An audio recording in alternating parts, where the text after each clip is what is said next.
ഏനോറെക്ടൽ രോഗങ്ങളിൽ കോമണായി കാണുന്ന മറ്റൊരു കണ്ടീഷനാണ് ഫിസ്റ്റുല അഥവാ ഭഗന്തരം എന്ന് പറയുന്നത്. നമ്മുടെ മലദ്വാരത്തിനുള്ളിൽ കാണപ്പെടുന്ന ചില ഗ്രന്ഥികളുണ്ട്, ഏനൽ ഗ്ലാൻഡ്സ്. അവയ്ക്ക് ഇൻഫെക്ഷൻ ഉണ്ടാവുകയും അത് ട്രാക്റ്റായി മാറുകയും ചെയ്യുന്ന അവസ്ഥയാണ് ഫിസ്റ്റുല എന്നത്. സിമ്പിളായി പറഞ്ഞാൽ ഫിസ്റ്റുല എന്ന് പറഞ്ഞാൽ ഒരു ടണല് പോലെയാണ്. അതായത് രണ്ട് ഓപ്പണിംഗ് ഉണ്ടാവും. ഒരു ഓപ്പണിംഗ് മലദ്വാരത്തിനുള്ളിലും മറ്റേ ഓപ്പണിംഗ് ബട്ടക്സ് ഏരിയയിൽ പുറമെ തൊലിപ്പുറത്തുമായിരിക്കും ഉണ്ടാവുന്നത്. പലപ്പോഴും ഈ പുറമെയുള്ള ഓപ്പണിങ്ങിലൂടെ പഴുപ്പ് വരുന്നതായിരിക്കും പേഷ്യൻ്റ് പ്രധാന കംപ്ലൈൻ്റ് ആയിട്ട് പറയുന്നത്. ചിലർക്ക് ഈ ഏനൽ ഏരിയയിൽ തന്നെ ഒരു ആബ്സസ് അല്ലെങ്കിൽ മുഴ പോലെ ഉണ്ടാവുകയും അത് പെയിൻ ഉണ്ടാക്കുകയും ചെയ്യുന്നു. പ്രധാനമായും ഇത് ഈ ഗ്ലാൻസിന് ഉണ്ടാവുന്ന ഇൻഫെക്ഷൻ ആണെങ്കിലും ചിലർക്ക് സെക്കൻഡറി ആയിട്ടും വരാം. അതായത് TB, IBS പോലുള്ള രോഗാവസ്ഥയോട് അനുബന്ധമായിട്ടും ഫിസ്റ്റുലകൾ വരാം. അവർക്ക് യൂഷ്വലി ഇത് മൾട്ടിപ്പിൾ ഫിസ്റ്റുലാസ് ആയിരിക്കും. അതായത് ഒന്നിൽ കൂടുതൽ ഓപ്പണിങ് പുറമേ കാണാൻ പറ്റും. ജനറലി ഫിസ്റ്റുല രണ്ട് തരത്തിലാണ്. ലോ ലെവൽ ഫിസ്റ്റുലയുണ്ട്, ഹൈ ലെവൽ ഫിസ്റ്റുലയുണ്ട്.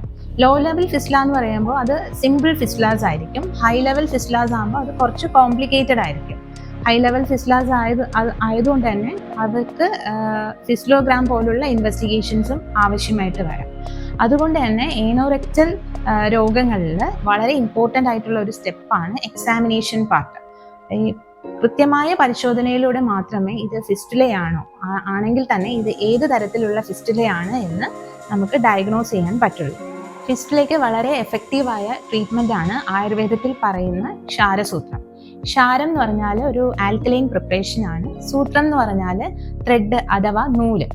അതായത് ക്ഷാരം കൊണ്ടുള്ള ഒരു മെഡിക്കേറ്റഡ് ത്രെഡാണ് നമ്മൾ ഈ ചികിത്സയ്ക്കായിട്ട് ഉപയോഗിക്കുന്നത്.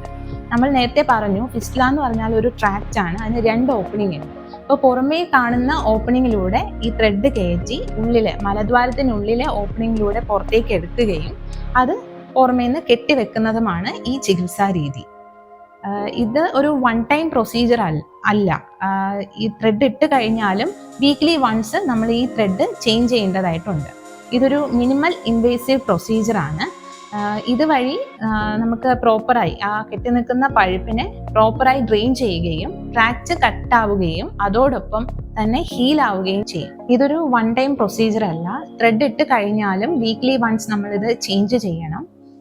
ഇത് നേരത്തെ പറഞ്ഞു മിനിമലി ഇൻവേസീവ് പ്രൊസീജിയർ ആണ്. അതായത് അധികം ടിഷ്യൂസിനെ ഒന്നും ഡാമേജ് വരുത്തുന്നില്ല.